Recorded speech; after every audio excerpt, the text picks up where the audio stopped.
በስመ አብ ወወልድ ወመንፈስ ቅዱስ አሐዱ አምላክ አሜን። በስመ አብ ወወልድ ወመንፈስ ቅዱስ አሐዱ አምላክ አሜን። ስብሐት ለእግዚአብሔር ለዘአብጽሐነ እስከዛት ሰዓት። ቅዱስ እግዚአብሔር አምላክ ነዚ ሰዓት ዘብጽሐና ክብርን ምስጋናን አምልኮ ውዳሴን ዘላለም ለይኹኖ። እመቤታችን ቅድስት ድንግል ማርያም በአማላጅነት አቂባ በቃል ኪዳና ከብኪባ ነዛ ሰዓት ዚያ ክንበጽሕ ረድኤት ናይ ወዳ ዘይረሓቐትልና ንዓውን ክብርን ምስጋናን ይብጽሕያ። ሕርያን ቅዱሳን መላእክት፣ ቅዱሳን ነቢያት፣ ቅዱሳን ሐዋርያት እግዚአብሔር አምላክ ብዘኽበሮም እነሆ ቅዱሳን ሰማዕታት ብፍላይ ድማ ቅድስት አርሴማ በረከታ ረድኤታ ይሕደረና። እግዚአብሔር ብዘኽበራ መጠን ክብርን ምስጋናን ይብጽሕያ ንዘላለም። እነሆ ስላሴ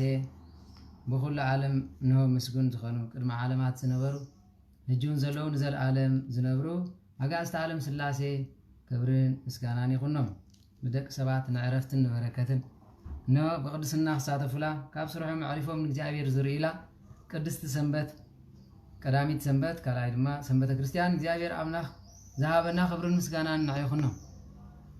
ሕራይክን ብክርስቶስ ክርስቲያን ብወልዲ ውሉዳን ብመንፈስ ቅዱስ መንፈሳውያን ተሰመኹም ስድራ ቤት እግዚአብሔር አፍቀርቲ ቅድስት ድንግል ማርያም ኣብ መሰረት ነቢያት ሐዋርያት ተሃነጽኩም ደቂ ዓዶም ንቅዱሳን ሰላም እግዚአብሔር አምላክ ምስ ኩላትኩም ይኹን። ከመይ ኣምሲኹም? ከመይ ውዒልኩም? ከመይ ጸኒሕኩም? ምሕረቱ ቸርነቱ ዘይረሓቐልና እግዚአብሔር ክብርን ምስጋናን ንዕይኹኖ። ሕራይ ዓንተበይ ምሳና ገሊኹም ኮብ ጸሎት ስለ ጸናሕኩም ንኹሉ በረኸት ተሳተፍቲ ኮይንኩም ይኹም ማለት እግዚአብሔር ክብሪ ይኹኖ በረኸት ዝሃበና። እቶም ድሒርኩም ዝመጻኹም ድማ ንትምህርቲ ተገዲስኩም ኣእምሮኹም ክተስፍሑ ካብ ሓጢኣት ክትወፁ እነሆ ነቲ ሰዓት እዚ ትጽበዩ ኩላትኩም እግዚአብሔር ፀጉ ይብዝሐልኩም ኣብ ዝቆምኩሞ መድኃኔዓለም ይቕመልኩም። ሕራይ ትማሊ ባርያ እንታይ ማለት እዩ ኢልና ርኢና ነርና ማለት እዩ። ቅድሚ ጁን ተማሂርና ኢና፣ ግን ሰፊሕ ኣርእስቲ ስለ ዘለዎ ብመጠን ዓቕምና ንኩላትና ንክርዳእና ጥራሕ እዩ እዚ ተማሂር ማለት እዩ። ጠቢብ ንብሎ ቡዳን በበይኒ ክርዳእኩም ዘለዎ ማለት እዩ። ጠቢብ ቡዳ ለየብቻ እዩ፣ በበይኖም እዮም። ጠበብትን ቡዳን ዝበሃሉ በበይኖም እዮም ክርዳእኩም ማለት እዩ። ጠበብቲ እንታይ ማለት እዩ? ቡዳ እንታይ ማለት እዩ? እዚ ብምሉእ ፈላሊኻ ዘይምፍላጥ እኳ ኣብ ሕብረተሰብና ድብልቕልቕ ዝበለ ህይወት ከም ዘምፀእ ዝርድአካ ነገር እዩ ማለት እዩ። ስለዚ ተሓደ ገፋዒ ተሓደ ተገፋዒ ክርስቶስ ግን ስለ ሓጥኣን ዝመፀ ስለ ዝኾነ ልዕሊ ዝኾነ ነገር ንእግዚአብሔር አምላክ ክብርን ምስጋናን ይኹን። ስለምንታይ እንተይልኩም ንሱ ንሓጥኣን ኢሉ ይመፅእ። ንሱ ናይ ሓጥኣን ኣቦ እሞ ድማ ሓጢኣተኛታት ዘይኮነ ሓጢኣት ይጸልእ እሱ ማለት እዩ። ሓጢኣት ማለት ድማ ኖ ካብ ስሙ ምርሓቅ፣ ካብ ሕጉም ምርሓቅ፣ ካብ ትእዛዙ ምውፃእ እነሆ ድማ ካብቲ እግዚአብሔር አምላክ ዝፈትዎ ነገር ኩሉ ምውፃእ ማለት ናይ ዲያብሎስ ጉዙእ ምዃን ማለት እዩ። ናይ ዲያብሎስ ካብ ጥበብ እግዚአብሔር አምላክ እንድሕር ወፂኻ ኸ ጥበበ ዲያብሎስ መሓዝ ማለት እዩ። ስለዚ ጠቢብ ማለት ጠቢብ ማለት ጠቢብ ካብ ዝብል ቃል ናይ ግእዝ ዝወፀ ኮይኑ ጥበበኛ ክኢላ ከምዚ ናይ ሕጂ ፈጠራ ማለት እዩ። ፈጠራ ክብል ከለኹ ፍጥረትን እግዚአብሔር አምላክ እዩ ዝምልከት። ልክዕ ከምዚ ኢኖቬሽን ክሪኤሽን ዝበሃል ኣሎ። ኢኖቬሽን ዝበሃል ደቂ ሰባት ብምስናዕ ብምስራሕ ዝሰርሕዎ ስራሕ እዩ ማለት እዩ። ክሪኤሽን ዝበሃል ግን ኦንሊ ፎር ጋድ። ክሪኤሽን ማለት ክሪኤተር ዝበሃል አምላክ ጥራሕ እዩ። ስለዚ መኪና ፈጢሩ ከምዚ ፈጢሩ ዝበሃል የለን። ፈጢሩ ዝበሃል ንእግዚአብሔር ጥራሕ ዝምልከት። ስለዚ ፈጠራ ማለት ግን መቸም ፈጣሪ ተባሂሉ ሰብ ስለ ዝተፀውዐ ብኣገልግሎቱ እዩ። ብኣገልግሎቱ አምላክ ተባሂሉ ተፀውዒ ወይ ፈጣሪ ተባሂሉ ብኣገልግሎቱ ዳ እምበር ብኻልእ ኣይኮነን። ስለዚ ንሕና ኸ እንታይ ኢና ንብሎ? ምህዞ ተባሂሉ ይፅዋዕ ማለት እዩ። በቲ ቃል መሃዘ ወይ ድማ ጠቢብ ንብሎ ብትግርኛ ማለት እዩ። ስለዚ በጥበብ ነገራት ምስራሕ ንነገራት ምክንዋን ማለት እዩ። ስለዚ ክልተ ዓይነት ጥበብ እዩ ዘሎ። ጥበበ ግብር፣ ጥበበ ቃል። ጥበበ ግብር ዝበሃል ግብሪ ግብር ዝስራሕ ነገር ማለት እዩ። ንሓደ ነገር ምስ ሓደ ነገር ኣቃሚምካ ክኸውን ይኽእል፣ ንሓደ ነገር ምስ ሓደ ነገር ኣዋሃሂድካ ክኸውን ይኽእል። ነዚ እንታይ ዝበሃል? ጥበበ ግብር ይበሃል። ጥበበ ቃል ዝበሃል ካ ኣሎ ማለት እዩ። ጥበበ ቃል ዝበሃል ካ ንቃላት ኣጣዓዒምካ ኣብ ልቦና ሰባት ተሕዲርካ እነሆ ወይ ንሰናይ ወይ ንሕማቕ ንምውሳድ ማለት እዩ። ስለዚ ንሰናይ ተወስድ ተኾንካ ጥበብካ ናይ እግዚአብሔር፣ ንኽፉእ ትወስድ እንድሕር ኮንካ ጥበብካ ናይ ምንታይ ማለት እዩ? ዲያብሎስ። ነዚ ስለ ዝኾነ ኣብ ቀዳማይ ቆሮንጦስ ምዕራፍ 1 ካብ 18 ዘሎ ጀሚርና ክንሪኦ ከለና ወይ ቁጥር 20 ዘሎ ክንሪያ ከለና ንምኽርን ጥበብን ከመይ ዝበለት ምዃና ብርሃን ዓለም ቅዱስ ጳውሎስ ገሊጽዎ ኣሎ በረከቱን ረድኤቱን ይሕደረና ስለዚ ኣብቲ ቃል እንታይ ዝብል መስለኩም ካብ 18 ዘሎ ክነንብቦ ኢና ቀዳማይ ቆሮንጦስ ማለት ከመይ ቃል መስቀል ነቶም ዝጠፍኡ ዕሽነት ኢሉ بعابيو أممقهم فللي أي هالليلو نتفللي كم يكم زمسرين هنا مچم كم برهان عالم قدس باولس غيرو نبيت كريستياننا زبرها يله كم هواريات تصويعي دحر هواريات يتصويعي ግን كم هواريات بيت كريستياننا خيتقصته زحلفت يله كزارف كلو نصغاتكم أممقهم فللي هالو بمبال حواتي كلاتكم حنت قال كتكونوا حدا لبن حدا حسابن كينكم كتمارنبر مفللاي كيلوكم بسم قيتانا يسوع كريستوس يمحصناكم الله غير كم عد كله مالي أما جرشة كما حواتي أما أكلكم بأسي كم زلوا سب قالوسي نجيرو من اللو ونفس وقف أنا نايب أولوس أنا كا نايب أبولوس أنا بناي كيفا أنس نايب كريستوس كتبلو كم تبلو نجيرو من اللو مو كريستوس دو تمقاقيلي كريستوس دو تمقاقيلي بمبال زمتلكم كريستوس ديكونني سلازي نكريستوس أمونو بمبال بكريستوس حاري أخم يلونا حادنة مسجلت نتوم أزيوم طبابنياتاتن فلاتاتن بمصحف طباب بإيدوم طباب بأفهم طبابنياتات هنا زبل زنبور دما ملس هيبوم مالتي مجمريا كنمكحل زغبانا انتاي مخانو خغلص كلو كماي كريستوس وانجيل كسبخ امبر كطمق ايلا اخنن يلو نت زسبخو نو ጸጋ መንፈስ ቅዱስ ዘይተቀበለው ገና 50 ሐዋርያት ስለዚህ ነበረ ነዚልዎ ማለት ድህሪዩም አመጨረሹ ከመይ ቃል መስቀል ነቶም ዝጠፉ ዕሽነት ቃል መስቀል ነቶም ዝጠፉ ዕሽነት ነቶም ዘአምኑ ግና ናአና ግና ድሕነት ኃይልና አምላኽና እዩ ድሕነት ኃይሊ አምላኽና እዩ ስለዚህ መስቀል ኃይልና መስቀል ጽነና መስቀል ቤዛነ መስቀል መድኃኒተ ነፍስነ ንብሎ ነዚ ማለት ቃል መስቀል ዝባሃል ዘሎ መስቀል ተዛረበ ቃል ንባዕሉ ሓደ ቃል መስቀል ዝባሃል ዘሎ ወይታናን መድኃኒና ኢየሱስ ክርስቶስ ቃል እግዚአብሔር ሐቀል ቃል ወልድ ቃል ወልድ እግዚአብሔር ቃል እንዲተባለ ጽዋዕ ስለዚህ ንሱ በደሙ ቀለምነት ተጻሐፈ ንባዕሉ ቃል መስቀል ተባሂል ዘሎ መስቀል ንባዕሉ ቃልና እግዚአብሔር ስለምታይ ደሙ ስለዝፈሰሰው ማለት በደሙ ስለዝተፈሰሰ ስለዝተሐጽበ ማለት ስለዚህ እንታይ ማለት ቃል መስቀል ነቶም ዘይአምኑ እሽነትና ይሁዳውያን ናይሁዳውያን ጥራይ ኮነ ነቶም ዘይአምኑ ሁሉም ንሕና ነቶም ነአምን ግን ኃይለ አምላኽና እዩ ምክንያቱ እቲ ጽሑፍ ጥበብ ጠቢባን ከጥፍ ፍልጠት ፈላጣት ካ ከፍርስ የዝመጻ ሆይ ጥበብ ጠቢባን ከጥፍ ፍልጠት ፈላጣት ድማ ከፍርስ የዝመጻ ሆይ ጥበበኛ ዳ አብ ያለው መምህር ህግኸ አብ ያለው ፍላስፋ ዛ ዓለም ዚኣ አብ ያለው አምላኽ ዶ ጥበብ ዛ ዓለም ዚኣ ዕሽነት አይገበረኒ አምላኽ ዶ ጥበብ ናይ ዛ ዓለም ዚኣ ዕሽነት አይገበረኒ ስለዚህ ጥበበኛ ማለት ነው እግዚአብሔር አምላክ ጥበብ ማለት በዓቢ ድማ ፍርሃት እግዚአብሔር ቅዱስ ሰሎሞን አመክብብ መጽሐፉ بملو خاب شمنت اسغا 10 حر زله سለ ጥበብ እንታይ ከም ዝመስሪ ማለት ነው ነዛ ዓለም ዚኣ ሁላሪ እየግን ናይ ዓለም ነገር ጥበብ ነው ናይ ኮንት ትሕት ፀሓይ ዘለይሉ ንኾንትነት ንእግዚአብሔር ልዕልና ተዛሪብ እንደገና ድማ ንጥበብ ከምስርታ ከለኹም ዚል ቀዳሚያ ለጥበብ ፈሪሃ ለእግዚአብሔር ንጥበብ ፍርሃት ቀዳማይ ጥበብ ፍርሃት እግዚአብሔር እንታሃሊ ድማ እግዚአብሔር ምሳኻሎ ማለት ብዘይ ፍርሃት ብዕሽነት እንድሕር ከይድና ግን አና እንታይ ማለት ጥፋት ናይ ስለዚህ ጥበብ እንታይ ማለት እዩ ክንብል ከለና ወይ ጥበበኛ ወይ ጠቢብ ክንብል ከለና ነተሰብታይ ማለት የለ ፍርሃት እግዚአብሔር ዘለዎ እዩ ብዘተለምዶ ክንዛረብ ከለና ግን ጠቢብ ማለት ርኹስ መንፈስ ዘለዎ ማለት ኣብ ዓድና ብተለምዶ ማለት ከምዚ ኣብ ሓደ ቦታታት ኣነኮ ኣከባቢ ጸሮና ስለዝዓበኹ እንደ ዝፈልጦ እቲ ከባቢ ማለት ኣዳሎ ዝበሃል ቦታ ኣሎ ኣዳሎ ዝብለ ሰብ ብዘልምዲ ስለዝኾነ እምበር ኣላዶ ይዝበሃል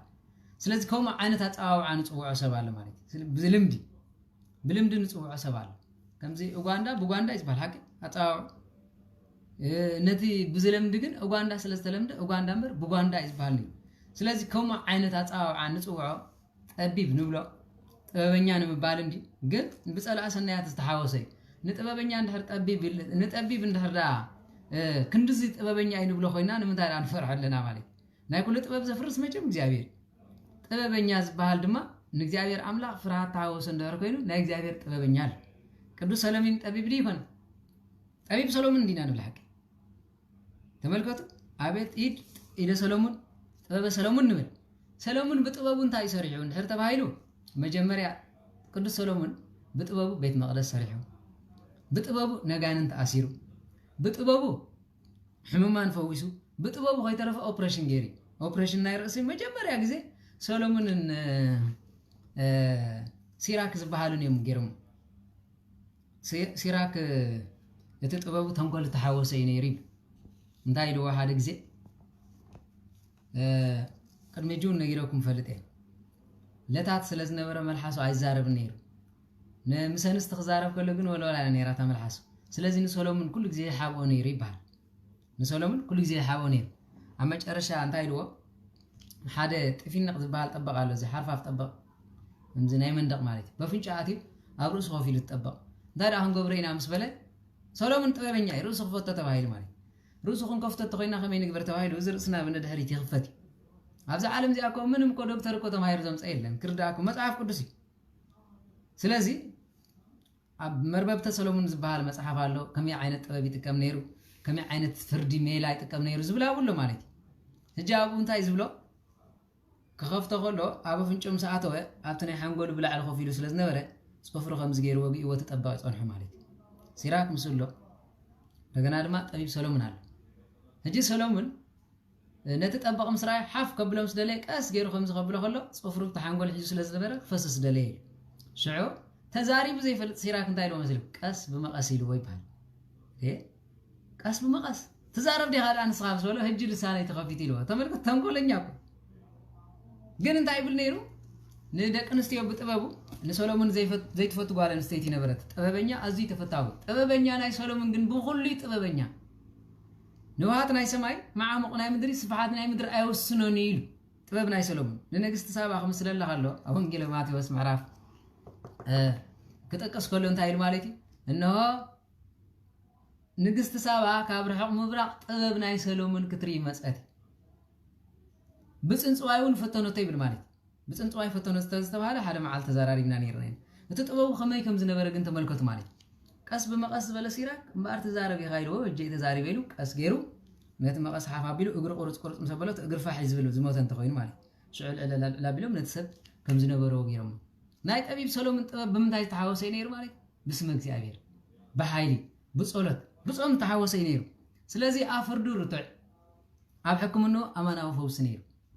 እዚ ናይሎም ዘለው ጥበበኛታት ዝባሃሉ ግን ወይ ድማ ጠበብት ንብሎም ዘለና ግን ወይ ድማ ብተለምዶ ንሕና ጠበብት ንብሎም ጸላእስናያት አለውን ዝባሃሉ ግን ከመይ ዝበልየ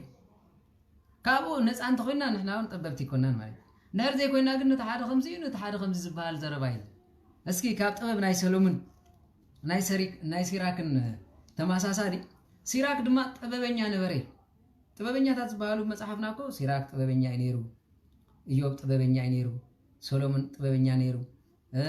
እስክንድር ዝባሃል ግን ክፉ ጥበብ ነይሩ በአፍልጦን መንግስተ ሰማያት ከአቱ ይደል ነይሩ ኣብዚ እጅ ግዜ መምህር ሮዳስ መጋብ ሐዲስ ሮዳስ ታደሰ ዝምህረለ ዘለ ሰዓት አኔ ካብ መጽሐፍ ቅዱስ ወጻይ ብዙሕ አይተድንቁ ሰብ ክሪዮ ከለሁ እስክንድር ተሓቦም መንፈስ አሉ እስክንድር ተሓቦም ንመጽአት ከጥፍዮም ዝባሃሉ መናፍስት ለው ባዝራ እንታይ ዝባሃል ፈረስን ይግል ንስር አዋሲቡ ዘውለደም ማለት አብ መዋሊድ ድማ ነገነት ከአቲ ዝበሎም ዝጋልብ ፈረስ ማለት እዚ ሕቡጋኔን ይዝባሃል በፍላይ በዓል ናይጄሪያ ከም አምላኽ ይምልኾዮም እንደገና ድማ ሳውዝ አሜሪካ ከም አምላኽ ይምልኾዮም በሐፈሻ ድማ ናይ ስነ ጥበባውያን አምላኽ ተባሂሉ ይዝፍለጥ ይግል እንታይ ይዝባሃል ፈረስ ኮይንስ መንገብገብ ዘሎ ማለት እዚ ናይ እስክንድር መንፈስ ሰሓቦም እዚኦም ናይ አፍራስ ከም ምግላቦም ከም አፍራስ ምብራሮም ድማ ከም ንስር ተባሂሉ ዝመጹ ናይ አጋንንት ውላዴ ማይ ወልድን አይዋለድን ማለት ስለዚህ በዚህ ስለዝኾነ አንተ ጥበብ ከመይ ከም ዝነበረ ክንሪየ ኢለ ክነግረኩም ስለዝደልኸ ስለዚህ በዚህ ከተመልከቱ መጀመሪያ ሲራክ ምስ ሰሎሞን ኣብ ዝነበረሉ ግዜ ተጣቢበ ስለዝበለ በጥበብ እንታይ ሰረይ መስለኩም ክፋት ክፉ ስለዝነበረ ሰበይትኒ ሰሎሞን ንሲራክ ትፈትዎ ሓንቲ መዓልቲ ማለት ምስ ፈተወቶ እንታይ ይብሎ እሞ ሰሎሞን ንጉስ ናይ ዝዓዲ ናተይ ናትክን ምፍታው እንድሕር ፈሊጡ ወኸቀትለናይ እንታይ ዳ ክንገብር ስለዝበለ ንሱ ጥበበኛ ስለዝተባሃለ ተመልከቱ ናይ ሰይጣን ተንኮልን ናይ እግዚአብሔር አምላኽ ጥበብን በበይ ንሱ እንተ ተጣቢቡ ንምድሪ ዝኹዕት ዲያብሎስ ማለት ንሰማይ አይዲብን ስለምንታይ ካብ ሰማይ ዝተወደርበ ከምቲ አብራ ዮሐንስ ኢሎ ዘሎ ጸላያኹም ዲያብሎስ ነው ሓፂር ግዜ ከም ዘሎ بعابي قطعنا باخم مصيلو سمعات دس يبلكم مدرد بحرن ويلي خنز بلا زلنا زي مالي تملكت بتبابو سيراك انت يخبر دليل نحر تبايلو نسولومن سبيت وسيلوا نسولومن سبيت وسدا خلو بتبابو نو سولومن نغس سلازخونه خاي قتلنا انت كنغبر سلازبله كابندا سيراك سغابندا سولومن نو خال صريح مالتي بوشت وشت كمزي اندر جراوند نبلو مالتي بو سلاز رخبه سبيت سولومن دما بو غيرا ناب سيراك كيدا مسو تراخب نبرتي اما مጨረሻ ግን سبيت خمس دليسنا عمرق الليل نغس سلازخونه مالتي وا دس እንዳበለን ሲራክ አገም የለን ስለዚህ ብሎ ሰበይትን ዕና ይበሊ ሲራክ ሰበይትም ጽሙ ኸን ምርቀል ተወልክ አነስ ምስተናንስቲ ዝመጽም ሰኻይ መጽኒ ተመልከት ምኽኒት ከም ሰበይቲ ግርማ ከም ለይቲ ትኽለን ቅዱስ ሰሎሞን ስለንስቲ ዘይጻሓፎ የለን ኣብ መጽሐፍ ምሳሌ ብዙ በንስቲ ዕንቅፋት የጋጠመው ስለዚህ ነበር በዚህ መሰረት ንሳ ሐራይ ቀሲል ከምጽኢሉ ገሪፋ መስከደ ንሳ ተኸሓሒላ በታ አንደርግራውንድ ጌራ መርዓት ኮይና ሆፊላትልኩም አይተሐፍርን አመጨረሻ سلومن كريا خلو ملك عبداغا يصنح زبال كاف سلومن يتوسي اي ذا سبيت زيا سبيت يتمثل يلو ግን ግድ ይገበረላ ፈረይትን ጸገይትን ኮን ይሉ አፋኒዎ ድህሪ ተተመልሰ ድማ ንሳገዛት ሓጻጺባ ሓጸኒሓት ባአቲ እንዳውን ክዳና ምዳሲራክ አርክና ዘይ መጻፍ መጽምበር ዋ ተትመጽዳ ዘይሪክ ዋ ፈረይትን ጸገይትን ኮኑ ከምዚል ካየም ከማኒላ መሪቅ ካየም ዝብል ቃል ትብ ማለት ስለዚህ በዚህ መሰረት مسمص اندا غير مالجي با ليت سلت خرز نبرت نسيراك ناب سيراك سلت خيد نبرت سولومن حدا معلتي نابنا حسناي غزا ديبي نابنا حسناي غزا مس ديبي غزا خريلي نسخا زموت اندحردا غاشا يلولو مفكري اب قداماي ساميل صحيفو خمزلو غاشا مصيو خمزلو غاشا اندحر كوينو زموت اندحردا برتيقا سبالو يتبل سلكا ابتي خكات خير حطيات سلازغونه مالي نسا دما بتي نقال غيرا نابندامن كيدا مسلك ندا سيراك شعر سلومون كصوا عيلو ور تبلا يلن تصوا تبلا يلن تصبي يلن እንዴ በዛ አፍደገ ከተወጻ አፍደገ ይዘለው ገዛ ተخفت خيبال ናብስ ኸድኮ ይብለኝ ስለዚህ ገዛ ዶ ሰብ ትበልዓ አይትበልዕ ስለዚህ ዝበልዓክ እንተልኪ حقም ጽይሉ ነታ ገዛ ሓውሮ ኩዕላ ማለት ሓውም ስረ ኩዕላ ነዛ ገዛ አጽዋ ትትክበይን ወጽ ይመስል ብና ሲራክ ወጽ ተመልከቱ شعو سيراك كتفنا يلو تتعيزو مسبيتي ابجال باخيرم ابار طحيرم موتو يبلو مالك ابوتاتنا شو انت ايلم امطبي بسيراك تعبي ጭሰ ሰሎሞን ካጥيو ናይ ሲራክ ትክናይ ሰሎሞን ተዓቢ ይሎም ማለት ስለዚህ በዚህ መሰረት መኻን ጠበባን ከመይ ከም ዝኾኑ ከምዚና ክንርዳኩም ደሊና ስለዚህ ጠቢባን ዝባሉ ናይ እግዚአብሔር አምላክ ስለዝኾኑ ጠበባን ክዛረብ ኸሉ እግዚአብሔር ቃል ዝጣዓመ ቃል ጠበባ አለ ይልናኩም ኢና በስራዓሙን ደስ ዘብል ህንጻ ቤት መቅደስ መስርሕ እግዚአብሔር አምላክ ድማ ለቤት መቅደስ ጸመታይ መስዋዕቱም ሰዕረገ በጥዑም ቃል ገይሩ ኢዱ ዘርግሕና እግዚአብሔር አምላክ መስዋዕት ይተቀበል በለይ ሰሎሞን እግዚአብሔር ግን ካብ ሰማያት ከምዚሎ አብዚያስ ተጸለየ ጸሎት አብዚያስ ተሰወ መስዋዕት ኩሉ ግዜ ሰምዐ እንተይን ዛኔን ካብዛ ቤት ዘአየር ሕቅን የበለይ ስለዚህ አብ ቅድስት ታቦት ኮይና ጸሊና ከምዚላ በረከት ንሳተፈሉ ናይ ሰሎሞን ጥበብ ናይ ሰሎሞን بركات ስለዘለናይ ማለት ስለዚህ በዚህ ስለዝኾነ ስለዚህ ጥበብ ዝባል ዘሎ ናይ እግዚአብሔር ጥበብ አለው ናይ ዲያብሎስ ድማ ጥበብ አለው መጀመሪያ ናይ ዲያብሎስ ጥበብ ዝማሃር ንቃኤል ክፋት ሜሮ ማለት ቃኤልን አቤልን ክልቴው መሕዋት በሓንት ነገር ተጨቃጨቆም ነበር በሰበይቲ ማለት አቦ ኖ ክልቴኩም በሓሳብ ተወለድኩም ክትምርዓው ይግባአኩም ስለዝበለ ማፀን አሳጋገሩ ማንታ ኮይኖም ስለስተወልድ ጓልን ወድን ተወልዲ ስለዚህ እንታይ ዝብሎ ምስቃኤል ተወልደት ንአቤል ምስ አቤል ተወልደት ምስቃኤል ትኾን ምስ በሎ እታ ምስ አቤል ተወልደት ምስቃኤል ተወልደት አዝያ ጽብቕት ነበረት እታ ምስቃኤል ተወልደት ግን አፍንጫ ለፍጫጭ ጸጉራ ለምጫጭ ይብላ ማለት አይና ሞጭማጭ ነይሩ ይብላ ማለት ስለዚህ ዚያን ምንታይ ትበን በሎ ይሉ ኖ ቆሚ ዝኸውን ምስ በሎ ኖ አይከውንኒ ለአቤዮ በል እግዚአብሔር መስዋዕት ተቀበለሉ ሰመረሉን መታን ከኸውን መስዋዕት ቀርቦ ክብል ከሎ ጉርድህ ይዘቀረበይ ተንኮለኛ ስለዝነበረ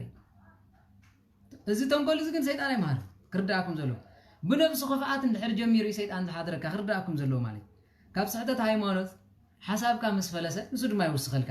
እምበር ብተፈጥሮ ሰይጣን ጽቂሎ ገዘና ይክል ክርዳኩም ዘሎ ስልጣን የብሉን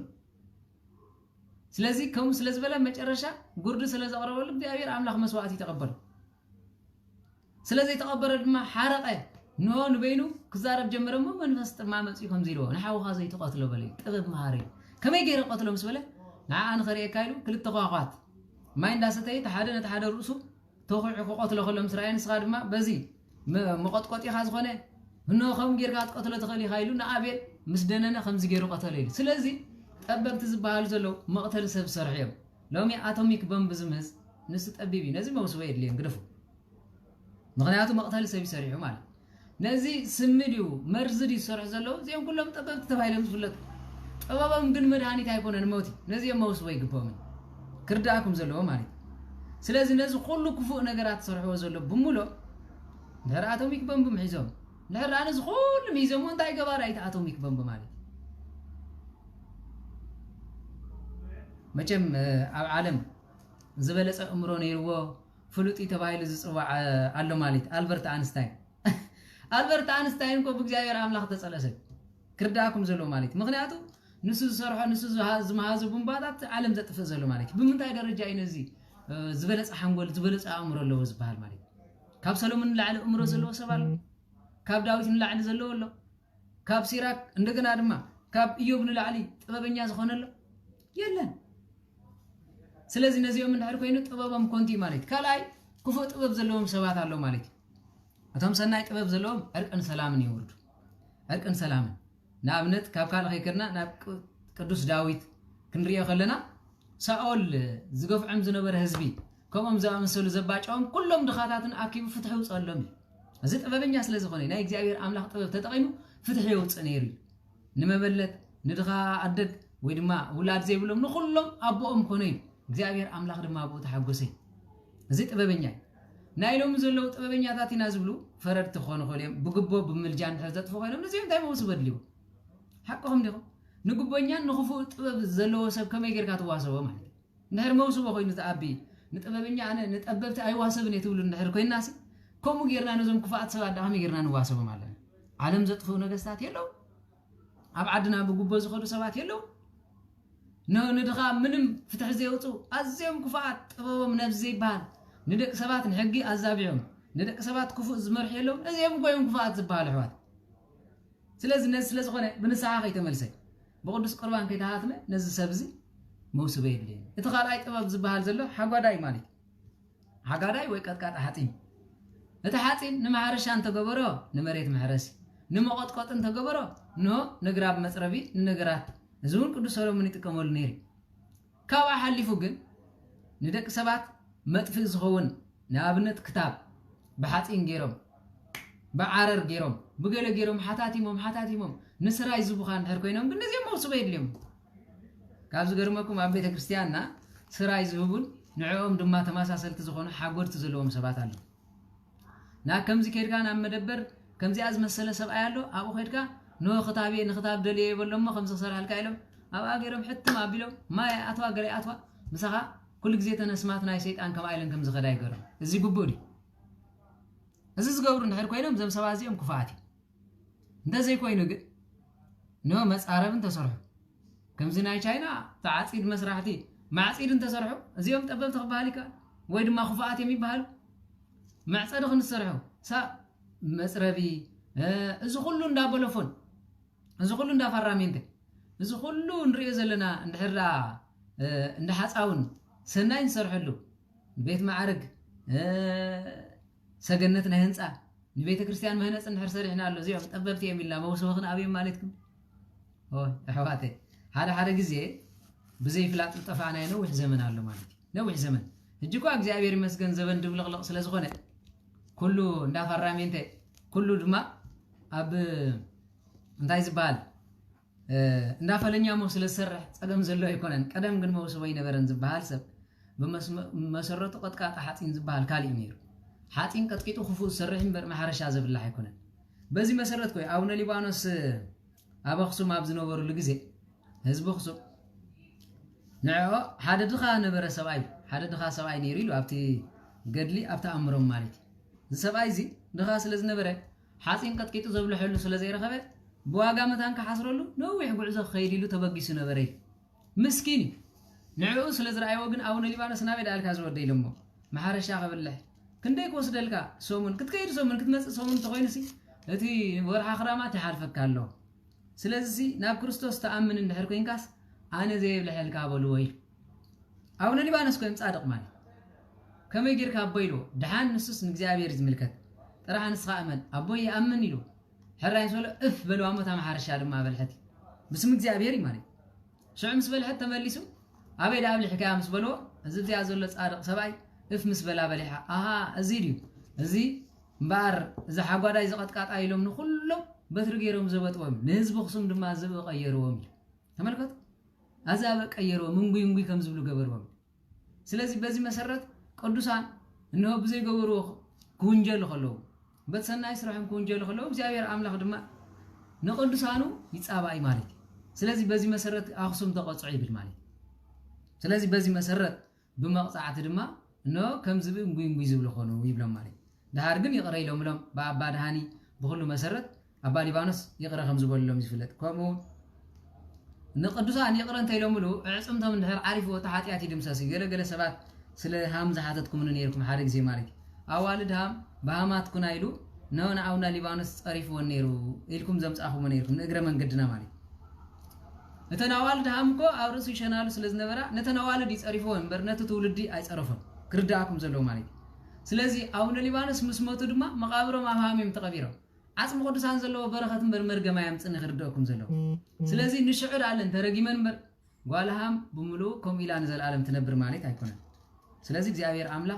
أنت كفير ماس قاب سالساي ولو إذا مرجم تسألني بر كابون اليوم زاوير عمله يدوم سوسي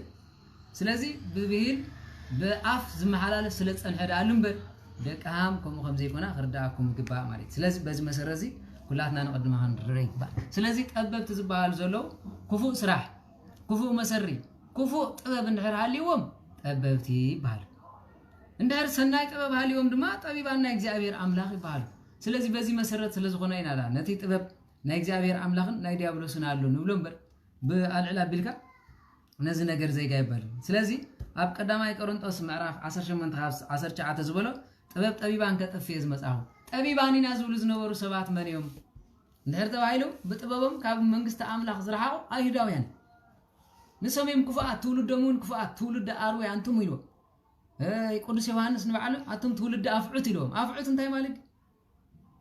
أفعت مالكو مسنا خسكا أسنانو أبسقا هاي قدفمو تا أربتك تا سقا خدمة دا مهمنت تخي كم زي عينة طبب زلوهم سلاز نورو أنتم تولد أفعت يلوم مالك قويت أدما تولد أتمان يلوم تولد سيطان يلوم نزي طبابا مناي سيطان سلاز نبري بطبابا مدما بزعات هزبي يتصفو سلاز نبري سلازي طبب طبيبان كطفيز مصاحو طبيباني نازولو زنبرو بمولو እግዚአብሔር አምላክ ነበረ ገይርዎም እንደገና መስተውዓለቶም አስተውዓልቲ ኢና ዝብሉ ከፍርስ የዝ መጻኹ አስተውዓልቲ ኢና ዝብሉ ዝነበረ ዳኛ ኢና ኢሎም ክፉ ሕግ ዝፈርዱ ከም በዓል ጲላጦስ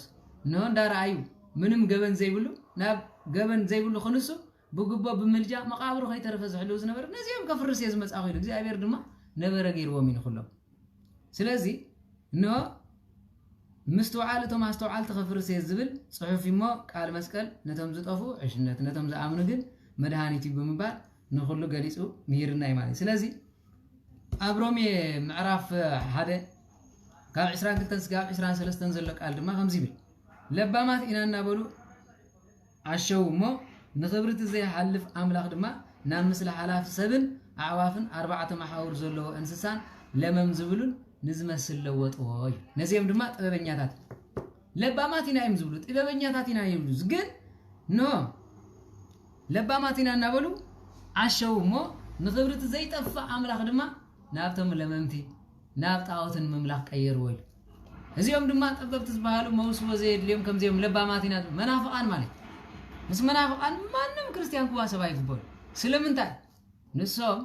ነው በጥበበምን በአخرتም ንሰይጣን ይምዘምሉ በፍጹም ካብ ኦርቶዶክስ ወጻይ ናምላኽ ይምልኽ ይዝብል ሐሰት የለን ምዘይካ ተዋህደ እምነት የለን አነ ነይም ሰሊል خزارበኩም አይደል እዚ ቃል እግዚአብሔር ዘይሐልፍ ቃል ዘላለማው ቃል ንምንታይ ምን ይምልኹ ንዕም መልከት እግዚአብሔር መዋጽፍ ይፍጠረሎም ይልና ኩላትና ክንጽልየሎም ጉቡይ ተዘይኮነ ግን እዚኦ بمصحف قدس نحنا بتنمهار زلنا درجة بفصل موسو وزغبو ما يكونن تاري ان نتو ما خاز بلا أرثوذكس سجون دومن زوسد أنت خينو زي بتبتي يوم سنة يواسو بنت مستحيل أنت تبلع أنت ستين مسوق خبرة تشفر مالك أنا كحال عليك زي قرم زبلني أبزناي حبرة سبنا ترى أنت سمعين زي فلت نقدر تقبل خلهم اسكبلو أنتم تبتي نقولهم زلنا اسكهم يكون خفاعات يكونوا على الرئيس بزقات يكون أسلام حواتنا دي ما يكون نسخة أسلام يا غيرنا نعوم نقف عمدنا مسوم نسعات ما مرعوم هاي نخيدن كاثوليك حواتنا دي ما يكون أمرعوم نخيد دي نخيدن بروتستانت حواتنا بس قامني مسوم نوعد نسعات شاهين ستينا لازم سبعة أيام كن ورزات طبيب ورزات بوداي الله خنص أرفهم دا كابوم دون تاي سخفنا جرجيرمي أنا كعاد جرم زبلني حال عادك زي سناب أمرنا مو ملس نفر زم سبازيو كال يترف بعال كمان كوعلن ريمينا كال يترف مالتي بعال يبعليو قدس قربان زوسدن دحر كوينو سجو اندومن وسيدم مرعو ما وشت بيت كريستيان دحر كوينا بمنتايهم كابزم امنت زي بلوم سبات نزيوم فليهم اصيفت نغرات غيركم ممالي بمنتاي درجه بيناي وي كابت مرتكم استماركم ነገር እንደحرالي وي كابت سبنسو زرخبكاي سراي እንደحر زيالي نسبزي كمز غيركا كونينكا نتي زي امن سبغ نتي زي امن سب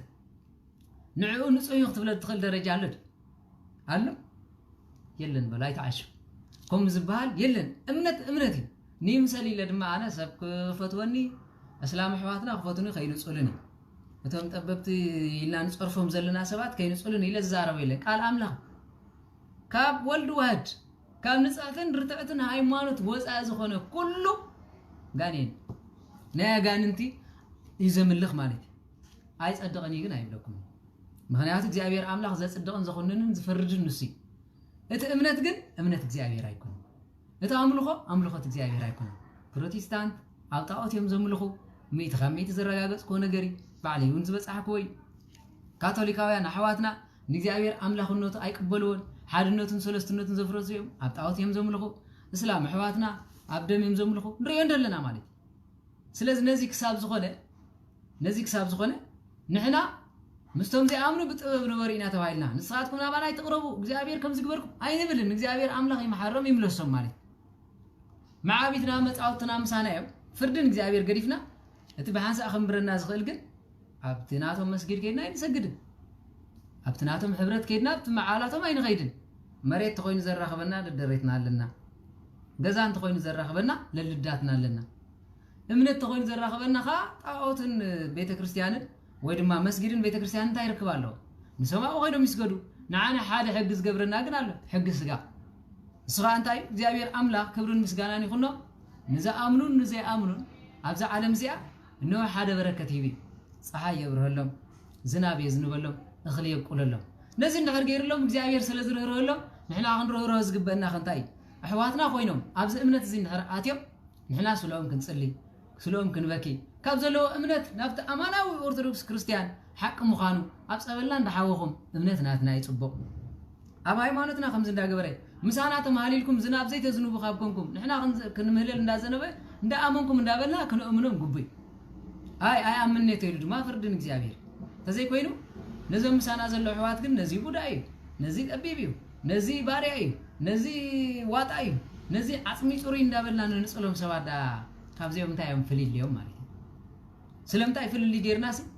ካብዚኦምስ ብምንታይና ፍሊል ጌርና ማለት ኩላትና ኮይናው ኣብ እስላም ኮይኑ እዚኦም ከማናዮም ቡዳይም ዝብላል ኣብ ካቶሊክ ኮይኑ ቡዳይም ዝብላል ኣብ ኦርቶዶክስ ኮይኑ ቡዳይም ዝብላል بعابيون أرثوذكس نكاثوليك كم أمنت هاي تأمنوني توهاد هايمانوت إسلامنا كم أمنت هاي تأمنوني أنت هاي دامس أو مالك أنت هاي في اليوم مالك سكنو قرن النهر بعين أمنتنا نجزابي رايم لخون يوم الله يوم نخلو بلكعوني مالك أنا قومي ليس أمن حواتي مسخاني يفلت بس قاون مساكم مسخاني فترات أبو جزابي رابي يسوع كريستوس عمله جناي أمنوني يسوون بعلم مسكروي ስለዚህ ንምሰል ዝባሃል ዘረባ ያለን ሃይማኖት ያ ንሶም ዘራኸበና ሸቀጥ ተኮይኑ ክንሻያጥ ምክንያቱ ማተሪያል ላይ ዘዓለም በሐንሳ ስለዘለና ጉቡይ ኣብ እምነቶም መጽሐፍ ድማ ድጉማቲክ ከምዚ ተዘይ አመንካ ክሞትለዎም ክስየፍለዎም ዝባሃል ኣነ ኣብ እምነተይ ኣቦታተይ ኣይጽንሕለይ ኣይዛረቦን ማለት نتهم كم مزجورون زوجون سبي مالي قد حق نحر كوينا نسوم أبطأت نحر زملق كوينو إنت أبا قال أنت نملق نبلا زلنا أم كوتاوت أقال أنت كوتاوت زبال أبا قال أنت كو أبطأت تقوليس الزارب نحر كوينو أبا خوين الزارب نابنت بروتستانت كلهم بفهميت يمزملق قدفو زيني أي رجال زبالو دما تحمو تتزلو أبا يمزملق من يمز تراتري يقولكم من جزير الرخب النامسه جزير جابير أملاخ ودلنا من أسلام حواتنا وناتهم أمنة اللهم كم تناتنا تعوض كم تناتنا سجون دومني بلهم كاثوليكون كم بروتستانتون كم ذرة خبيه بلنا سلازي نزي أم بخون لغة نسألهم كلنا نزي أم كندز خنفرحهم كلنا سي أنتي مالتكم يو أنا زير نزي مالي سلازي حواتي ما كنا أين خل كنا نرد فتح السرق جابير تراي أسلام كو حواتنا خوينهم بيت كريستيان أزم هارتنا نجر نهر كوينو نتهم أمنة زي ولا أمنة هابهم جابير أملا أب حنت بيت كريستيان حنت تنكت حاد قويتا أمينكا بفقر بسلام نابز عالم زي أمبرنا إلى بيت كريستيان ناتسألي بحبو بدبق أرثوذكس كمس على ويلك تسبك سبكة يلا توهادو خونا على ويلك تدبق كأتيها أب مسجد كيدو أرثوذكس توهادو ويدما توهاد هايمانت كوينو أب مسجد كيدو أمريكا كيدو بحبو سويخو خمالس دليلن سلامتاي كريستوس أملاخنا إليمناتي كونن ويدما سكريت سوسايتي كونن أبدا باي يدو زرقي استسقله سلا عالم مدهانيت زخوني نودما نقول عالم كنسبخ كلنا منقست أملاخ قريبا يانسحاتو نو تنسع زبل سبيخنا بابن بولدن منفس قدسنا أطميغنا أبدا باينا نقول سمالي بروتستانت ناي سيطان مخانو بتعاملون حردل يخو بدبق يم ناب أرثوذكس زات أمنتهم جلس أيقونن مخنياتو ناي سيطان سرع كل جزء بأفدق جاري في بمينسترايزاس سرع بفنسترايزات يلو مصحف قدسكم بجزء ليتي إزمت يلو ليت مالد ما سلمات زم تحدث زبالو مسريان إلمنات زبالو تحدثيو قال اسم الجيس اللي تحدث أمبر تحدثه مالك نحدثها مالك نزيهم دم ما تحابيهم أمنت علنا يلوم إنه أمر خلنا يلوم سب كله قال يقولون مخنياتو أبدا باين توصي ديابلس إنه تفريق من قربون تايرا قبره أرثوذكسينا هاي قدس ترنجل مريم نسألنا يبلان تايرا أرثوذكس هبلك سلس الله سعين قبلن تايرا أرثوذكس كينك እግዚአብሔር አምላክ ነው ወደ ተስጉ ከም ይኮነን ወልድ እግዚአብሔር አምላክ መስአብን ምስ መንፈስ ቅዱስን ማዓረ ይብሉን መንፈስ ቅዱስ ህጹጽ እንታይ ዳለካ አምሳና ማለት ኮሚልካ ሰቢርካ አበዳባይ እሚንካ ራተም ጽግባ ካምር ናባና ተጸግዒካ ከምስ ባለን በስመ አብ ስለዝበለ ሁሉ ሰብ ክርስቲያን አይኮነ በስመ አብ ዝብል ሰይጣን መጽኢናለሁ ተጠንቀቁ በስመ አብን ወልድን መንፈስ ቅዱስን እንዳዘርኩም ስላሴን አመንና ይሉ ፕሮቴስታንት ሓደ ማለት ፓስተር ስላሴ እንዳይ መኻኑ ዘይተፈጠስኩ ተአምኖ ተወልቆስ ያምን ስላሴ ማለት አብ ወልድ መንፈስ ቅዱስ ከም ማለት አብ ወልድ መንፈስ ቅዱስ ማለት ኮ እንታይ ማለት ስላሴ ማለት ኮ ይኮነ አብን ወልድን መንፈስ ቅዱስን ማለት አካል ናይ ስላሴ አብ ወላድ ወልድ ተወላድ መንፈስ ቅዱስ ሰራጽን መባልን በር አብ ወልድ መንፈስ ቅዱስ ሓደ አምላክ ተኾይኒ ስላሴ በአብን ወልድን መንፈስ ቅዱስን ሓደ አምላክ ነአምን ኢና ንብል በር አብ ወልድ መንፈስ ቅዱስ ስላሴ የማይ ንብልና አብን ወልድን መንፈስ ቅዱስን ሓደ አምላክ ዮም ኢና ንብል ተመልከቱ ማለት አብ ወልድ መንፈስ ቅዱስ ምስበላ ግን ሓደ አምላክ በምንታይ ሓደ ኾኑ በባህሪ በስልጣን በመለኮት በአፈጣጠራና ይዘዓለም በገዛዛና ይዘዓለም እዚ እንዳለ ሓደ ኾይኖም እዮም አብ ናቱ ስራሕ ወልድ ናቱ ስራሕ መንፈስ ቅዱስ ናቱ ስራሕ ይብሉ በሃንቲ ተዛዝ በሃንቲ ስልጣን እዮም ዝኸዱ አብ ማለት ታይ ማለት እዩ አቦ ማለት ወልድ ማለት ወልድ መንፈስ ቅዱስ ሰራጽ ማለት ዳአልም በር ስላሴ ማለት ያ ስላሴ ዝባሉ ናምን በሃት ቅዱስ ስላሴ ክንብል ከለና በስም በግብሪ በአካል ሰለሰ ይሰለሱ በአካላት ወይ ተዋህዱ በመለኮት ኢና ንብል ስላሴ በር አብን ወልድን መንፈስ ቅዱስን ስላሴ ኢልና አይናምን አብን ወልድን መንፈስ ቅዱስን ሓደ አምላክ እዮም ሓደ ይኾኑ ሰለስተ ይኾኑ ሰለስትነቶ በከምዚ ግላጽ ኢና ንብል በር በአብ ወልድ መንፈስ ቅዱስ በለ ፕሮቴስታንት ንሱ ናይ ስላሴ አማኒ ማለት ጌግ ስለዚህ ነዚ ስለዝኾነ እቲ ትምህርትና አጣዓይና ክንከደሉ ንኽእል ነቶም ጥበበኛታት እዮም ዝብሉ ዘሎ ክፉኣት ሰባት ክነሕፍሮም ንድሕር ኮይና በዚ ስለዚህ ጥበበኛ ዝበሃል ናይ እግዚአብሔር አምላክ ጥበብ ዝሓዘሎ ናይ ዲያብሎስ ጥበብ ዝሓዘሎ ብጥበቡ ጠበብቲ ዝበሃሉ ወይ ድማ መውሱበ ዘየድልዮም ጠበብቲ ዝበሃሉ ፕሮቴስታንት መውሱበ ዘየድልዮም ጠበብቲ ዝበሃሉ እዚኦም ታድሶ مخنيات طببم كفوي ناغان انتيو نغزابير سلاسي زخدن حير كوينو نو اتم كالوت امنت زبلو بملو من دبلوم غدفو انينا امنت تقيسنا جوباويت نسدو بروتستانت دو قلل كما غيركم مزيوم كتواسو تخول معنات انو كريستوس يامنون بيلهورن منفس قدسن انتا يركبالو منغست سمياتن سيولن انتا يركبالو انتا يركب زلو مالك سلازي نزي كل ነገር نحركب زي يبلي خوينو كما غيرنا دام زيوم نواسم نزيوم نصحات إلا نتم حواتنا نتم كالوتك نزيوم قناعات نبلوم درجاس بيني سلازي هزبي سانا افلطو يطفال زبولو نزي سلازخونه كلاتنا تردينا نو كفو طبب كفو مخرز مكر انتراخو بتمرتي بتغساص نون بيت كريستيان ملسو انبتايلكم نبات نفسو انبتايلكم نبيت كريستيان انبتايلكم دما بسرعن بتبابون عالم يطف ناغان انت تصقيعن بيت كريستيان يطف سلازلو ببيت كريستيان او غيزكم الي ويلو تتوغيزو دما انتاي مالتي موسوبي يغبون بيت كريستيان نحرو غيزاتو موسوبي يغبون ابي كيدو حواسب ابي كيدو قال كيدان كغبر سلازي وغزت زلو ويدا بيت كريستيان موسوبو زي يغبون بر ابات نفسن نحر هاليو نسحان نحر زات خوينو شوعات تصوامات او من نحر كوينو سبون دومن زوسد نحر كوينو طبي بيل كان اسقا موسوبو تخلو من يخا نسخط طبي بيل كنسب تصرفيو سلازي بزي مسرت ندحر كوينو እግዚአብሔር አምላክ ندحر يقريلو سبون دومن نحر هيبو نحنا بمنتاينا خنوغزن خ مدما ناين سحابولو እዝን ኃጢአት ጌርካ ኖ ካወለድኻ ዝወረስካይ ነገር አሉዚ በዚ ነገር ዚ አምልኾኻ ደርቢ ጨሌ ዘምልኹለው እንደገና ድማ ጥበብ ዝመሃሩለው ስራይ ተማሂሮ በአይነም ዝመሃሩለው ዚ አብተናይ ቡዳህን መሃረ ስለዝኾና ሰፊ ሓርስት ስለዝኾነ